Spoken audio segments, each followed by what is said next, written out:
So in the immunosuppressant agents, another classification is biological agents. So this is the fifth classification. In this we have 6 subclassifications. So biological agents, in that first one is the TNF alpha inhibitors. TNF alpha inhibitors. So in the TNF alpha inhibitors, examples are etanercept and infliximab. Okay, so biological agents, in that TNF alpha inhibitors. So this TNF alpha inhibitors examples are etanercept and infliximab. Okay, so here the mechanism of action of the etanercept is mainly TNF inhibitors means it inhibits the tumor necrosis factor. Okay, so here the TNF is secreted by macrophages. The TNF is secreted by activated macrophages. Okay, during the immune system or immune responses. So this TNF alpha is mainly secreted by the macrophages, okay, and other immune cells. Okay, TNF alpha is mainly secreted by the macrophages as well as the immune cells, okay, to act on the particular receptors.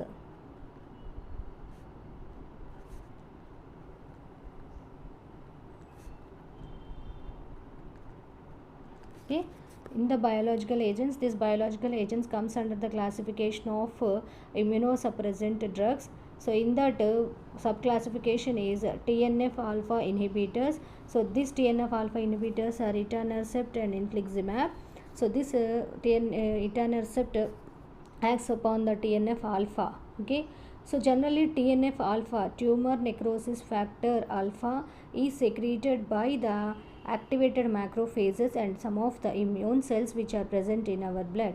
Okay, so whenever it gets activated by these two macrophages and immune cells, so this TNF alpha binds to the specific receptor sites, that is TNF R1 and TNF R2. Okay, so this TNF R1 and R2, which are mainly present on neutrophils, fibroblasts and endothelial cells. Fibroblast and endothelial cells, and also in serum and serous fluids. Okay, macrophages and immune cells activates the TNF alpha, and this TNF alpha binds to the specific receptors, that is R1 and R2. So these receptors are mainly present in the neutrophils, fibroblast, endothelial cells, and as well as serum and serous fluids. So what happens, this TNF alpha, the formed TNF alpha by these macrophages and immune cells mainly develops immune responses.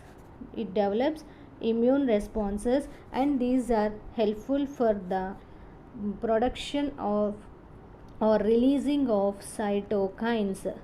These are helpful for the releasing of cytokines and enzymes, and some of the enzymes like collagenases and metalloproteins. Some of the enzymes like collagenases and metalloproteins. Okay, here clear. TNF alpha binds to the TNF receptors. It gets activated by macrophages and immune cells in the immune system. So these are mainly R1, TNF R1 and TNF R2 are present in these particular cells, and TNF alpha, when it gets activated, so it acts upon the immune responses or immune system. So here there is a release of cytokines and some of the collagenases and metalloproteinases.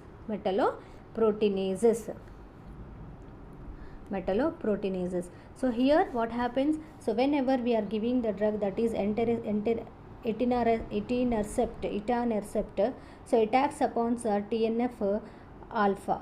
Okay, here what happens, this fusion protein of human TNF receptor and Fc portion of human IgG.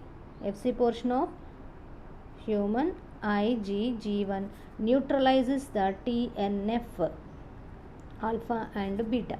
Okay, so TNF alpha, fusion of the TNF receptor with the Fc portion of the IgG, human immunoglobulins. Okay, here the fusion of the receptor along with the Fc portion of human IgG. So what happens, it neutralizes the TNF alpha as well as in some cases beta. Okay, so it prevents the activation of macrophages and T cells during immune reactions. Okay, so mostly used with in combination with methotrexate, in combination with methotrexate. Okay, so this methotrexate is a anti-proliferative drug. Okay, next infliximab. Infliximab is a chimeral monoclonal antibody against TNF alpha, which binds and inactivates the TNF alpha. So the mechanism of action of infliximab is similar to that of the etanercept. Okay, and either the TNF alpha inhibitors are mainly used in the rheumatoid arthritis condition and also an autoimmune disease conditions. Okay, next another classification is IL-1 receptor antagonist. So the example is anakinra. Okay, so already in that previous video I discussed about that particular diagram. So IL-1 and IL-2s are activated from that macrophages, from that particular macrophages, antigen macrophage complexes, APC, antigen presenting complex and macrophage, MHC proteins, MHC means major histocompatibility complexes. So this when act upon our cells, IL-1s as well as IL-2s are released or activated. So what happens, IL-1 receptor antagonist means so the drugs which mainly acts at a particular region, that is at IL-1. So in this diagram we are seeing APC and MHC antigen complex IL-1 here. So during whenever that APC MHC antigen binds to the CD4 T helper cells, it activates the IL-1. So this anakinra binds to that particular IL-1 and it inhibits the action of or binding of the APC or antigen to this activation. It inhibits the activation of the CD4 helper cells. So during this what happens, if the IL-1 is get inhibited, there is no activation of the CD4 T cell and there is no formation of the cytokines as well as there is no proliferation and differentiation of the cells. So in these conditions there is no presence of antibodies or produce of antibodies in the plasma cells and antibodies get inhibited and more antigens can be seen during that reasons. So this another classification is IL-2 receptor antagonist. Examples are daclizumab and basiliximab. Daclizumab and basiliximab. So this IL-2 receptor antagonistic drugs may binds to the IL-2 receptors or which are present at the immune cells or which are mainly present in our blood cells. So here IL-2 are there. This is a humoral immunity and this is a cell mediated immunity. So whenever these drugs act either at the humoral or at the cell mediated, mainly it acts upon the cell mediated immunities.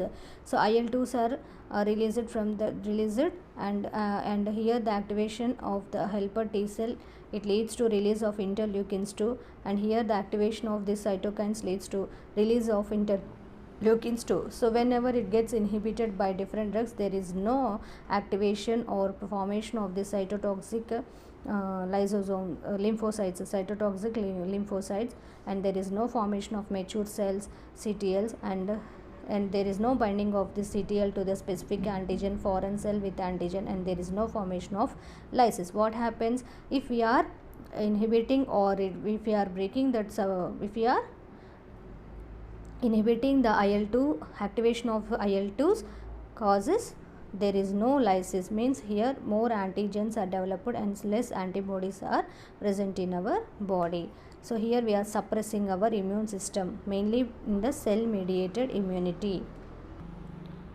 So next coming to the another classification, that is Anti-CD3 antibodies. Anti-CD3 antibodies. So these drugs examples comes under this anti-CD3 antibodies is muronamab. So muronamab. So this muronamab, it binds to the CD3 cells. It binds to the CD3 cells. Okay. So here the muronabab, it binds to the CD3 cells or CD3 receptors which are present in our blood cells, which are present in the cell membrane of our blood cell. Okay, what happens if the muronamab binds to the CD3 receptors which are present in our blood cells? It inhibits the actions of CD3. So what is the role of CD3 during immune responses? So in general, CD3 as well as CD4 are helpful for the immune responses or inducing our immune responses. CD4 and CD3, this is a T cell receptor, T lymphocyte receptor, and CD4 and CD3 acts as a supporting cells, or this whenever here there is no presence of receptors, immune cells are not gets activated. Okay, so only in presence of this either the CD4 or CD cells.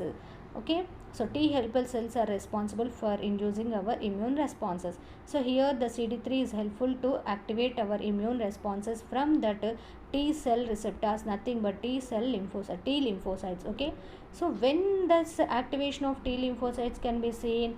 So only in presence of either the CD4 or CD3. So if it binds, the CD3 binds to the particular receptor site, and whenever the macrophage APC complex, macrophage MHC antigen complex binds to the specific receptor in presence of CD3 only. Okay, when the immune responses can be obtained only by interaction between the macrophage MHC as well as the antigen complex binds to the T lymphocytes in presence of CD3. So what happens if you are giving the drug that is muronamab? It acts upon the CD3 receptor cells.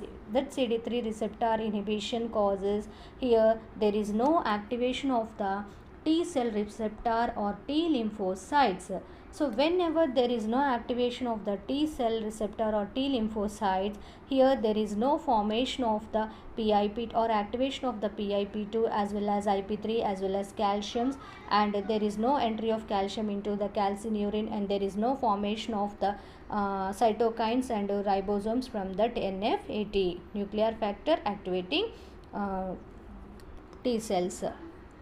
Okay, so muronabab acts on the CD3 receptors which are present near to the T lymphocytes. Here what happens? Here the inhibition of the CD3 causes there is no attachment or interaction between it, prevents the interaction between the MHC, APC antigen molecules to the T lymphocytes. It leads to inhibition of or there is no presence of cytokines as well as ribosomes from that particular cells. So this is another mechanism or another classification comes under the biological agents. And this muronabab is the oldest drug mainly developed in 1980s. Mainly developed. The action of the muronabab is act upon the CD3 cells and inhibits the actions of the CD3 cells at the receptor sites. Okay, and it is mainly developed in the 1980s, and it is a monoclonal antibody. CD3 is a monoclonal antibody, and now it is used for acute transplantation rejection reactions. It is used to for acute conditions, for acute transplant rejections condition, and particularly in steroid resistant cases. Okay, so whenever if any persons are resistant to steroids, so at that time we are implementing or we are giving that muronabab to that particular patient. Okay, and it can be given by IV route up to 2 weeks, nearly up to 2 weeks. Okay, next coming to this polyclonal antibodies. The drug is anti-thymocyte antibody or anti-thymocyte globulin. So it is a polyclonal antibody. Anti-thymocyte antibody or a globulin is a polyclonal antibody, and it is mainly, these antibodies are mainly developed from that developed from horse. Okay, so it is developed from the horse in the purified form. Horse or rabbit, horse or rabbit immunized with human thymic lymphocytes. Okay, so anti-thymocyte antibody means these are the antibodies. So these are the polyclonal antibodies which are in the pure form, and these are mainly obtained or collected from the horse or rabbit and immunized with and these as this, and after the collection of the antibodies from horse or rabbit, and that antibodies can be immunized with thymic human thymic lymphocytes. Human thymic lymphocytes, all of you know, got it. Polyclonal antibodies, example is the anti-thymocyte antibody or anti-thymocyte globulin, and this anti-thymocyte are the polyclonal antibodies which are mainly collected in the form, in pure form, from either from the horse or rabbit. So after collection of these antibodies from these two animals, so these gets immunized, so it undergoes immunization. So immunization techniques can be developed, performed, and that after the immunization of this antibodies with the antibodies are immunized with human thymic lymphocytes. Okay, human thymic lymphocytes which contain antibodies against CD means cluster differentiation as well as HLA antigens. Okay, here the antibodies act against the CD means cluster differentiation cells and as well as human leukocytic antigens. So it binds to the T lymphocytes and depletes them. So what is the action of this polyclonal antibodies? It binds to the T lymphocytes and it reduces the action of the HLAs or CDs. Okay, it is a potent immunosuppressant and has been used to suppress acute allograft rejections.